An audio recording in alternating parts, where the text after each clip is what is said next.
ஆண்டவராகி இயேசு கிறிஸ்துவின் விலையேறப்பட்ட நாமத்தினாலே இன்றைய புதுவாழ்வு வார்த்தைகள் நிகழ்ச்சிக்கு உங்களை வரவேற்கிறோம், வாழ்த்துகிறோம். இன்றைய நாளிலே தீர்மானம் என்கிற தலைப்பிலே கர்த்தர் பேசுவாராக. அதற்கு ஆதாரமாக தானியேலின் புஸ்தகம் 1ஆம் அதிகாரம் 8வது வசனத்தை வாசிக்கிறேன், கவனிங்கள். தானியேல் ராஜாவின் போஜனத்தினாலும் அவர் பானம் பண்ணும் திராட்சரசத்தினாலும் தன்னை தீட்டுப்படுத்தல் ஆகாதென்று தன் இருதயத்தில் தீர்மானம் பண்ணி கொண்டான். கவனிங்கள், கடவுளுடைய நாமம் மகிமைப்படட்டும். தானியேலை குறித்து வேதம் போதிக்கிறது. அதாவது இஸ்ரவேல் தேசத்தை சேர்ந்தவர்கள் Daniel, Shadrach, Meshach, Abednego, Esther, Mordecai, Zerubbabel, Joshua, இவங்க எல்லாம் இஸ்ரவேல் தேசத்தை சேர்ந்தவர்கள். நேபுகாத்நேச்சர் படையெடுத்த பொழுது 3 முறையாக படையெடுத்து 50,000 பேருக்கு மேலாக பிடித்து கொண்டு போய்விட்டான். அதிலே ராஜகுல மக்கள், துறை மக்கள், மாசில்லாதவர்கள், அழகானவர்கள், சகல ஞானம் உள்ளவர்கள், தேறினவர்கள், அறிவில் சிறந்தவர்கள், கல்வியில் நிபுணர்கள், இப்படி அநேகர் ராஜாவுடைய அரண்மனையிலே வேலை செய்வதற்காக அவன் ஆயத்தப்படுத்தினான். அதிலே இந்த தானியேலும் ஒருவர். கவனிங்க, அப்போ இவர்கள் எல்லாரையும் ஒரு இடத்துல தனியாக வைத்து அவர்களுக்கு பயிற்சி, அதற்கு வேண்டிய ஆகாரம் எல்லாம் கொடுத்து 3 ஆண்டுகள் அதற்காக அவர்களை ஆயத்தப்படுத்தினார்கள். அப்போ ஆயத்தப்படுத்தும் பொழுது ராஜாவுடைய சாப்பாடு, ராஜாவுடைய குடிக்கக்கூடிய பானம் எல்லாம் அவர்களுக்கு கொடுக்கப்பட்டது.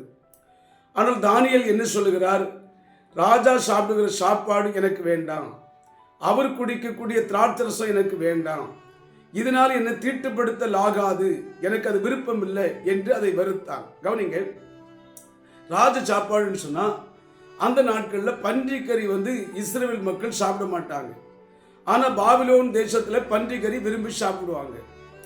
ஆக இது ஒரு பகுதி. 2வது, ராஜா திராட்சரசத்தினால செய்யப்பட்ட மதுபானத்தை குடிப்பார். ஆனால் தானியேல் என்ன சொன்னா, இப்படிப்பட்ட மதுபானத்தை நான் குடிக்க மாட்டேன் என்று சொல்லி, இந்த ஆகாரத்தினாலே என்னை தீட்டுப்படுத்தல் ஆகாது என்று சொல்லி அவன் தேவ சமூகத்திலே ஒரு தீர்மானம் எடுத்தான். தேவனுக்கு பிரியமான ஒரு தீர்மானத்தை எடுத்தான். அந்த தீர்மானம் தேவனுக்கு பிரியமாய் இருந்தது. அவனுடைய வாழ்க்கை மிகவும் ஆசீர்வாதமாய் ராஜ சமூகத்திலே உயர்ந்த இடத்திலே இருந்தான் என்று வேதத்திலே வாசிக்கிறோம். அருமையானவர்களே, இன்றைக்கு நீங்களும் நானும் என்ன தீர்மானம் எடுக்கிறோமோ அந்த தீர்மானத்தின் அடிப்படையில் தான் நம்முடைய எதிர்காலம் அமையும்.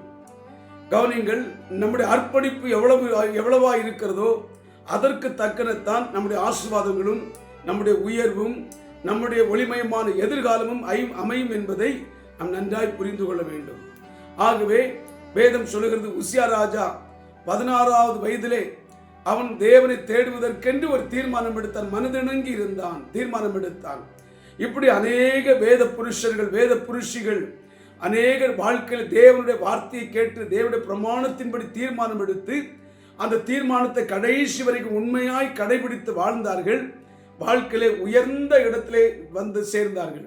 கவனிகள், வேதம் சொல்லுகிறது, தானியேல் ராஜ சமூகத்திலே நின்றான் என்று வேதத்திலே வாசிக்கிறோம்.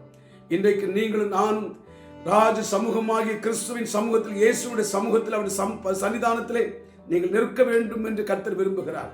ஆகவே நல்ல தீர்மானங்களை எடுப்போம், தேவ சித்தத்தை நிறைவேற்றுவோம், வாழ்க்கையை அர்ப்பணிப்போம், பரிசுத்தமாய் வாழ்வோம், பரலோக ராஜ்யத்தில் போய் நாம் சேரலாம். ஆமென். கண்களை மூடுவோம். பரலோக பிதாவே, இயேசு நாமத்தினாலே பிள்ளைகளை ஆசீர்வதிங்க. கிருபை இரக்கம் கூடவே இருக்கட்டும். அவர்கள் எடுக்கிற ஒவ்வொரு தீர்மானம் வெற்றியாய் முடியட்டும்.